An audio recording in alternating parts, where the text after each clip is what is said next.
for a change of use of the hotel.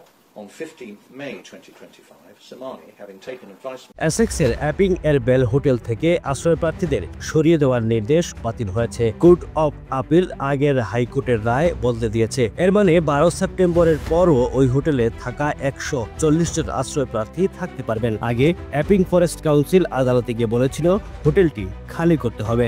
হাইকোর্টও সেটি মেনে নিয়েছিল, কিন্তু স্বরাষ্ট্র মন্ত্রণালয় আপিল করলে কোর্ট অফ আপিল বলছে আগের রায়ে ভুল ছিল এবং আশ্রয় প্রার্থীদের থাকার জায়গা কমে যাওয়ায় বিষয়টি উপেক্ষা করা হয়েছিল। এই মামলার মূল শুনানি হবে অক্টোবর মাসে, তবে আপাতত হোটেল খালি হচ্ছে না।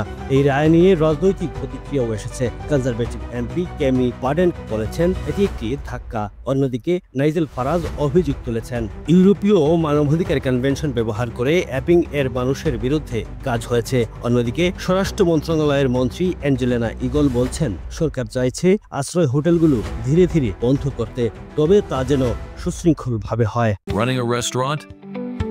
Your food deserves the spotlight. Currywalla Media. Let's make your food famous.